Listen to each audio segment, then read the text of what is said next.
Another day and another stage to be stuck on. Today I was actually reviewing my Warzone chat when we were talking about the oath system and how that could potentially help you get unstuck.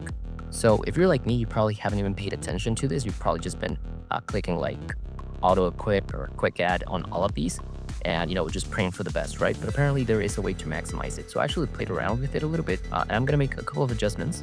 So yeah, big shout out to Alfred from Freya 4 from House Targaryen.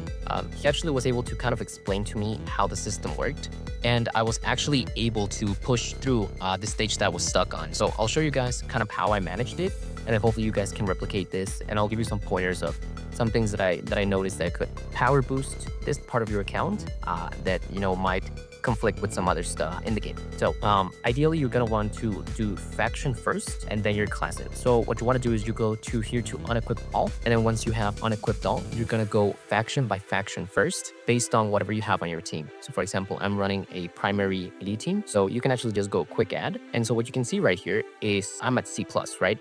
And I'm missing like around another 500 points. How do you know where to get those points? It's the rating each character has.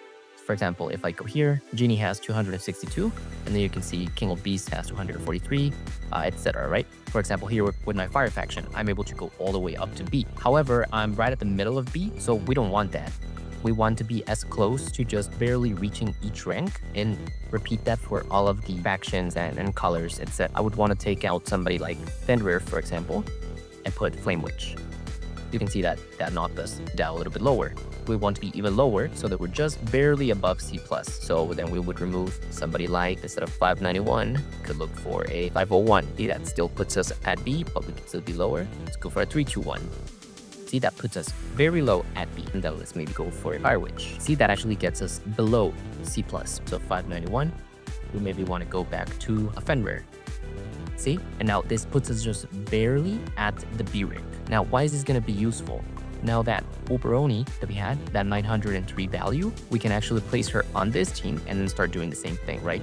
Trying to get more points for these characters so that the C can go closer to C+. That's pretty much the full idea that you're doing for your teams, and you want to fill all of these out, right? Again, you start off from your faction, so like your main color, and you try to do that for everybody.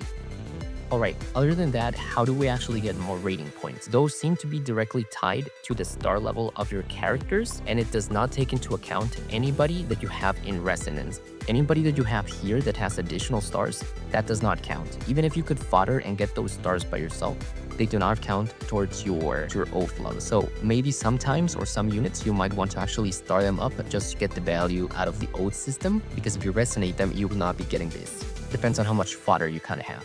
And one final note, looks like resonance level also does not impact your Pokédex. So this might also be a reason why you might want to star up with characters. Again, depending on how much fodder you have, since you will be getting just some more flat stats. By doing this, I get just an additional 40k power just from my Pokédex. So also something you might want to look into.